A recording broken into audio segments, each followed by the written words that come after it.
साधु है तो एक ही चीज चाहता है कि मतलब सबका जग का भला हो। परमात्मा सबकी सुन के फिर हमारी सुनना। बिल्कुल बिल्कुल। तो हम भी यही चाहते हैं कि जो कर रहे हैं उसका, जो यहाँ आते हैं सब सेवादार, उसका सबका भला हो, सबका कल्याण हो, उसके बाद कहीं परमात्मा हमको देखे।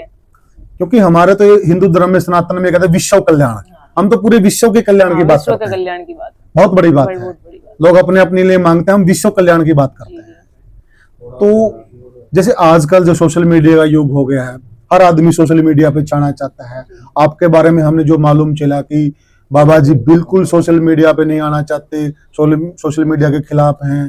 तो ये इतनी अच्छी सोच फिर आप मतलब कहां से लेकर आए?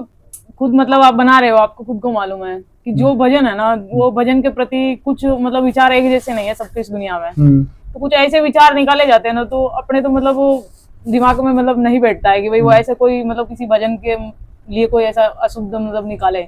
और जो मैं पढ़ता हूँ, मैं खुद देखता हूँ, मैं पढ़ा लिखा हूँ, मतलब बहुत अलग अलग कमेंट में लिखे जाते हैं, तो वो मेरे को अच्छा नहीं लगता। और मेरे को ये है कि जो मैं भजन कर रहा हूँ, मैं जग कल्याण के लिए, विश्व कल्याण के लिए कर रहा हूँ। तो मेरे को दिखावा नहीं करना है, मेरे को भजन करना है। दिखावा उनको करना है जो जिसको वायरल होना है। मेरे को उस परमात्मा के दर पे वायरल होना है, दुनिया में नहीं। दुनिया से क्या करना है? बहुत सही। हाँ, उस दरबार में, वहाँ उस परमात्मा के दर पे वहाँ वायरल होना है। जब वहाँ हो जाऊंगा तो फिर दुनिया की कोई जरूरत नहीं। सही बात है, बिल्कुल सही बात। एक जैसे मैं भी आपको बताऊं, हम भी सोशल मीडिया पे हैं। अगर हम भी सोशल मीडिया कमेंट पढ़ने लग जाए ना, तो हम पागल हो सकते हैं, इसलिए हम पढ़ते ही नहीं है जी। वो सही बात हम है। अपना काम से मतलब रखते हैं, हमें दूसरे की सोच से मतलब नहीं है। अगर हमारी सोच सही है ना, हमें दूसरे से क्या सर्टिफिकेट लेना? हमें किसी के सर्टिफिकेट की जरूरत नहीं है। अगर हम खुद में सही हैं, कोई दिक्कत नहीं। तो मैं तो ये कहूँ सही है, पर मतलब एक साधु का जो भजन होता है ना, जो जैसे भजन कर रहे हैं, क्योंकि जैसे आज आप आ गए, कल कोई दूसरे आ जाएंगे, कल तीसरे आ जाएंगे, तो फिर भजन तो हो नहीं पाएगा। सही बात है, भजन में तो डिस्टर्ब हो ही जाएगा, बिल्कुल डिस्टर्ब होगा। और फिर साधु का मतलब एक सोशल मीडिया में आने का तो कोई मतलब है ही नहीं, तो भी नहीं बनता है। बिल्कुल ठीक बात है। और साधु महात्मा ही मतलब सोशल मीडिया में आने लग गए, तो फिर गृहस्थी का क्या मतलब रोल रह गया? इन चीजों को त्याग के तो साधु बनता ही है, और दोबारा इन्हीं चीजों में जुड़ जाता है। मेरे पास है मोबाइल, कभी कभी भगत लोग नंबर ले जाते, बोले बाबा जी फोन नहीं उठाते। भाई फोन उठा के क्या करेंगे? जब फोन नहीं उठाना था तो गृहस्थी में रहना था हमको। कितनी सही बात बोली आपने, बिल्कुल सही। हमारे विचार है, जब इच्छा होगी तब उठा लेंगे, नहीं तो तुम खुद आओ मिलने के लिए। सही बात है। फोन तो अब आया है ना गुरुजी, पहले तो फोन था ही नहीं। पहले भी महात्मा लोग थे, वो तपस्या भी करते थे, सारी बातें करते थे, उनके भी भगत थे, अनुयायी थे, वो भी आते थे। जी, मोबाइल ये एक बोलते हैं ना, ये सब चीजों से है ना बहुत मतलब बीमारी आदमी, हाँ एक बहुत बड़ी, जैसे कोरोना की जैसे बीमारी थी ना, मैं तो यही मतलब समझता हूँ कि बहुत बड़ी बीमारी है। बीमारी हो गई ना, एक तो आदमी झूठ बोलना सीख गया है, एक जो जैसे साथ में इतने लोग बैठे हैं, ये वायरल चल रहा है इसलिए बैठे हैं, नहीं तो 2 घंटे आप है ना, सही कह रहे हैं, बिल्कुल आप है ना 2 घंटे वैसे ज्ञान दीजिए, कोई नहीं सुनेगा, 1-2 बंदे रहेंगे, सब चले जाएंगे। सबको कैमरे की भूख है। बिल्कुल कड़वी सच्चाई है। हाँ, सबको कैमरे की भूख है। आप खाली बैठे बैठे 10 मिनट ज्ञान दे दीजिए, कोई नहीं सुनेगा नहीं, बिल्कुल सही। और कैमरे के सामने चाहे पूरा दिन बिठा दीजिए, सब बैठे रह जाएंगे। बिल्कुल बिल्कुल। मेरे जहाँ तक ख्याल है, मेरे को तो मतलब नहीं अच्छा लगता है। मतलब एक बीमारी है, जैसे कोरोना मारती है ना, जैसे मोबाइल करने गए लोगों को मतलब खत्म कर देगा। और आपको खुद को पता है, जो आजकल मौजूदा समय, मैंने एक चीज देखा है, जो जैसे वायरल होना, ये करना, जो हुआ है ना, वो का पता नहीं कौन फांसी लेके मर रहा है, ये मर रहे हैं, मतलब बहुत ऐसे लोग भी देखे हमने। तो ऐसा वायरल ही क्यों होना जो अपने को मरना पड़े? अरे क्या बात है, नमन है आपको, नमन है। बहुत सही कहा आपने, सच्चाई है ये। जितने बड़े सोशल मीडिया के चेहरे हैं, अगर बहुत सारे दर्शक मुझे सुन रहे हैं, मैंने पप्पल सांगवान जी, बहुत बड़ा नाम है सोशल मीडिया का, मैंने उनका इंटरव्यू किया, आप जाकर देख लेना। उन्होंने एक एक सच्चाई बता दी उस इंटरव्यू में, एक एक सच्चाई। ये दिखावा है सारा, पर्दे के पीछे की कहानी कुछ और ही है, और किसी में दम है जो पर्दे के पीछे की कहानी बता दे। और वो कहानी बताई है पप्पल सांगवान जी ने, जिस प्रकार से आज महाराज जी बता रहे हैं। रियलिटी है ये, जो बात महाराज जी अपने मुख से कह रहे हैं, कोई भी नहीं मिलेगा ये बात कहने वाला। सही बात है, क्योंकि हम भी इस तरह के प्रोग्राम कवर करके आए, हमने भी वीडियो बनाए हैं। कहीं हम किसी की बुराई नहीं करने चाहते, क्योंकि गौ संत ब्राह्मण ये बिसराने के नहीं होते हैं, बुजुर्गों ने ऐसा कहा है, इसलिए हम नहीं कह रहे। लेकिन हम भी बहुत कुछ रियलिटी हमने देखी है जो महाराज जी कह रहे हैं, और बहुत सही। तो महाराज जी, आज की जो युवा पीढ़ी है वो आपको सुन रही है, मैं भी चाहता हूं कि ये बीमारी है वाकई में, इसके लिए कुछ कहिएगा कि इस बीमारी से कैसे बचा जा सकता है? इस बीमारी से ऐसे बचा जा सकता है कि भगवान के भजन में मतलब मन लगाइए, इसमें कुछ नहीं रखा है। जिसको अपने प्राण गंवाने हैं वो वायरल हो जाओ, क्योंकि मैंने जहां तक देखा है कि भाई जो वायरल हुआ है, ज्यादा दिन कितने दिन हुआ, महीना 2 महीना 6 महीना, लास्ट एंड उनका बहुत बुरा देखा है। फिर ऐसा काम ही क्यों करो जो अपने प्राणों को त्यागना पड़े, या अपने मतलब बार बार झगड़ा कलेश, मतलब जो वायरल भी हुआ है, कलेश भी बहुत हुए हैं, वो उस पे ये बोल रहा है कमेंट में, वो इससे ये बोल रहा है कमेंट में, फिर ऐसा करना ही क्यों है। खामखा की लड़ाई। जीवन मतलब 1,84 योनि पार करके एक बार मनुष्य जीवन मिलता है, और उस मनुष्य जीवन को क्यों खोना किसी और के कारण, उसके कारण खो जिसने मनुष्य जीवन दिया है। ठीक बात है। और बड़ी अजब स्थिति है, 1000 किलोमीटर दूर बैठा कोई आदमी, 1000 किलोमीटर दूर बैठे हैं देखो, लेकिन 1000 किलोमीटर से लड़ाई हो रही है सोशल मीडिया के माध्यम से, कमेंट्स के माध्यम से, ट्रोल के माध्यम से। ट्रोल आर्मी बन गई है, एक बीमारी आ गई है। एक लोगों ने जैसे 5000 आदमी ट्रोल आर्मी बना लिया। जैसे आपको ट्रोल करना है ना, वो आपके पीछे लगा देंगे 5000, वो गलत गलत कमेंट करेंगे। मतलब क्या अजीब अजीब स्थितियां बन गई हैं, कहां से कहां हम चले गए। जहां तक हमारा विचार है, चाहे कमेंट जो भी है, मतलब जैसे चला भी रहे, तो हमारा यही कहना है कि किसी के भी बारे में तुम अच्छा नहीं बोल सकते हो तो बुरा ना बोलो। सही बोले आप। देख के आप टाल कर दो, कोई दिक्कत नहीं है, पर अच्छा नहीं बोल सकते हो किसी के लिए। आप आज हमारे घर पे आए हैं, यहाँ आश्रम पे, मैं आपसे अच्छे से बात नहीं कर सकता हूँ तो बुरी बात ना करूँ। बहुत बहुत सही बोले, बहुत सही बोले। आप किसी का वीडियो देख रहे हो, आपको अच्छा लगे तो ठीक है, नहीं तो निकाल दो। किसी के बारे में बुरा क्यों बोलते हो आप? क्योंकि ये दुनिया से तुम छुपा के बोल सकते हो, पर उस परमात्मा है, वो तो सारी बात, मतलब बोलते हैं कण कण में वास करता है, वो तो सारी चीज जानता है। क्या बात है। फिर उस दर पे जाके भी तो तुमको जवाब देना पड़ेगा। गुरु द्रोणाचार्य ने 5 पांडवों को और कौरवों को बुलाकर कहा कि मैं आपको ये एक वो दे रहा हूं, बत्तख दे रहा हूं, आप जाइए इस बत्तख की गर्दन तोड़कर लाइए, लेकिन इस जगह पर तोड़िए जहां पर कोई नहीं देख रहा हो। सभी पांडव और कौरव उस बत्तख की गर्दन तोड़कर गुरु के पास आ गए। बोले गुरुजी हम तोड़ लाए। केवल युधिष्ठिर ऐसे थे, वो ऐसे के ऐसे लेकर गुरुजी के पास आ गए। गुरुजी ने कहा कि युधिष्ठिर आपको मैंने क्या बोला था, आपने गर्दन तोड़ के लाए। बोला गुरुजी आपने कहा था कि जहां पर कोई ना देखे, मुझे तो ऐसी कोई जगह ही नहीं मिली, ईश्वर तो हर जगह देख रहा है, कहां तोड़ूं मैं इसकी गर्दन, वो तो देख ही रहा था, मुझसे नहीं होगा ये। गुरुजी आप मुझे जो दंड देना चाहते दे दीजिए। वही बात महंत गुरु बाबा जी मायापुरी जी ने कही है, आपको वहम है कि आपको कोई नहीं देख रहा, आपको वो देख रहा है जो सबसे ताकतवर है, जिसकी कलम हर वक्त चलती है, जिसके अक्षर मिटते नहीं हैं, वो देख रहा है आपको। और हमारे बुजुर्ग कहते थे अगर किसी का भला ना हो ना, बुराई तो मत ही करो, और आप बुरा ज्यादा करते हैं जी। भले आजकल ये ट्रेंड चल रहा है जी, मतलब आजकल चल रहा है जी, समय का मतलब दौर ही ऐसे ही चल रहा है। झूठ बहुत ज्यादा तेज चल रहा है, और झूठ का राज हो गया, झूठ का राज हो गया।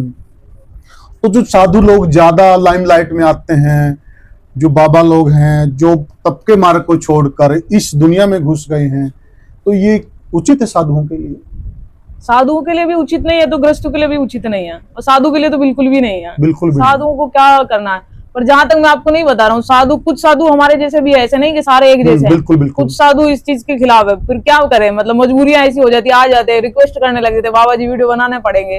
तो जो दर्शक मतलब कुछ गलत कमेंट लिखते हैं, उनके लिए बता रहे हैं कि मतलब कोई साधु अपना दिखावा नहीं करना चाहता है। कुछ ही साधु ऐसे होंगे जो दिखावा करना चाहते, नहीं तो सारे साधु एक जैसे नहीं है, दिखावा नहीं करना चाहते, कुछ लोगों की भावनाओं को रखते हुए मतलब ये वीडियो बनाने देते हैं। सही बात। हाँ, सब बिल्कुल सही करें। मैं एक दो साधु है, मैं नाम नहीं लेना चाहूंगा, वो पल पल की रील डाल रहे हैं, खुद साधु ही अपने उस पे चैनल पे वो खुद रील डाल रहे हैं पल पल की। तो वो बड़ा अजीब सा लगता है कि क्या जरूरत है साधु को इस प्रकार से पल पल की रील डालने की, वो वायरल होने के लिए। उनको दुनिया में वायरल होना, उस परमात्मा के दर में नहीं होना है। और जिसको वहां वायरल होना है, वहां दुनिया में वायरल होने की जरूरत नहीं है। जरूरत नहीं है। हमारे गुरु महाराज एक चीज बोलते हैं, तो परीक्षा बहुत कठिन होती है। ताऊ तपाऊ नाखून उखाड़ू, खाल इज्जत भी बिगाड़ू, बेइज्जत भी करूं, फिर भी ना बोलेगा तो फिर निहाल करूंगा, मतलब फिर मैं तेरे को ताड़ दूंगा। परमात्मा ऐसे सहल तो मिलते नहीं है। तवाते भी है, तपाते भी है, बेइज्जत भी करेंगे, तुम्हारी इज्जत भी बिगाड़ेंगे, फिर भी उस समय उस दौर में भी तुम भूलोगे नहीं, तब जाके कहीं परमात्मा के दर्शन हो गए। ऐसे थोड़े कि 2-4 दिन तब कर लिया और परमात्मा मिल गए। सही बात है, बिल्कुल सही बात है। तो गुरुजी का नाम क्या है आपके गुरुजी का? मेरे गुरुजी का नाम आनंदपुरी महाराज, थानापति आनंदपुरी महाराज। आनंदपुरी जी महाराज, ये वहीं करनाल में? नहीं, वो नासिक रहते हैं, महाराष्ट्र में रहते हैं। महाराष्ट्र में, नासिक में रहते हैं। तो आप पूरी पंथ से आते हो आप? जी जी। तो एक हमारे यहाँ कहा होता है कि गुरु गोविंद दोहू खड़े काको लागे पाए, बलिहारी गुरु जिन गोविंद दिए। क्योंकि हमारे यहाँ तो गुरु का जो दर्जा वो भगवान से भी बड़ा है, जी क्योंकि भगवान से मिलने का मार्ग वही बताते हैं। जी, हमारे गुरु महाराज ये चीज भी बताते हैं, बोले 100 पापी 100 पापी और एक नुगरा, मतलब 100 पापियों के बराबर एक नुगरा होता है। सही कहा। तो नुगरा तो किसी को रहना नहीं चाहिए, चाहे गुरु कोई मतलब वो किसी भी प्रकार का हो, क्योंकि गुरु की करनी गुरु जाएगा और चेले की करनी चेला जाएगा, ना तो साथ में आए ना साथ में जाना है। तो ये नहीं कि भाई हाँ, आजकल ये मतलब देखा है दौर मैंने कि गुरु को टेस्ट करने वाले चेले मिलते हैं कि मैं गुरु जी को देख के चेला बनूंगा, गुरु जी कैसे हैं हमारे गुरु लोगों ने ये नहीं सिखाया। हमारे गुरु लोगों ने भाई हाँ, तुम्हारी करनी तुम जाओगे, हमारी करनी हम जाएंगे, सब अपने अपने कर्मों से जाते हैं। ठीक बात है। हाँ, और ये जग के लिए भी लिखा। मेरी माँ एक बात कहती थी, तो मेरी माँ को अब 2 साल हो जाएंगे, मुझे उनकी बातें हमेशा याद रहती हैं। वो कई बार मैं बोलता हूँ, माँ वो तेरे साथ बहसती है फलानी लुगाई, तू उसके गलत क्यों बोल रहा है? वो कहती उसकी करनी वो जाओगी, मेरी करनी मैं जाऊंगी। अगर वो बुरी है तो मैं बुरी क्यों बनूं? और ये हकीकत है। मेरी माँ खाना खाते खाते एक रोटी खा के दूसरी बुड़की मुंह में थी, इस प्रकार से उन्होंने अपने जीवन को त्यागा। और बहुत लोग हैं चारपाई पे, तो कर्म प्रधान है, इसमें कोई दो राय नहीं है। और मैं तो कामना करता हूं कि जैसी मौत मेरी माँ को मिली, मतलब हमें भी मिले, तो हम अपने आप को धन्य समझेंगे। और हमारे यहाँ कहावत भी, मरना जीता तो 100 जीत्या, और सच्चाई है। मैं ऐसे लोगों को जानता हूं जो 5-5 साल से चारपाई पर लेटे हुए हैं, मौत नहीं आ रही है। और कहाँ आप मतलब ये किस दुनिया में। तो अंत में चाहेंगे मायापुरी जी आपसे कि जो आज की पीढ़ी है उसको एक 2 लाइन का संदेश।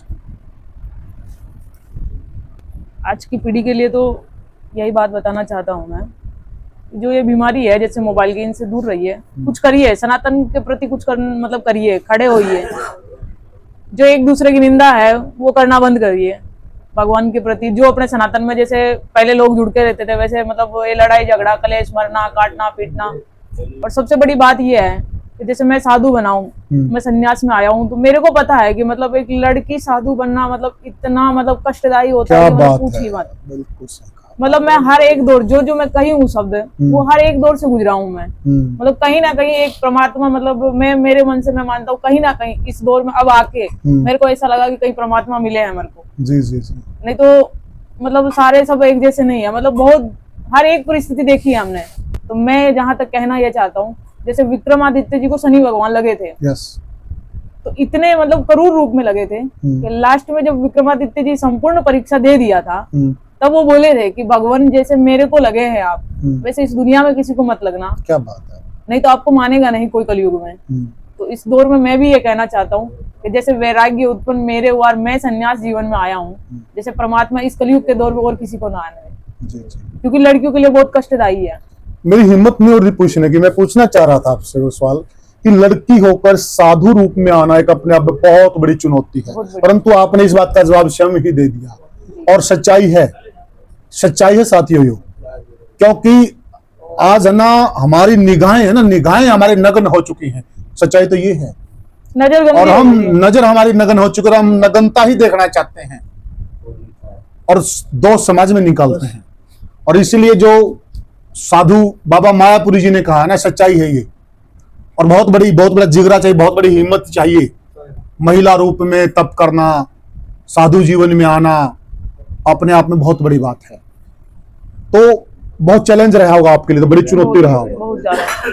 ये एक छोटी सोच वाले लोगों की मतलब सोच है। जहां तक हमने हमारा घर छोड़ा है, तो हम तो एक ही सोच रखते हैं कि एक बाप को छोड़ के आए, हजारों बाप मिल गए इस दुनिया के अंदर। एक भाई को छोड़ गए, हजारों भाई मिल गए हमारे को।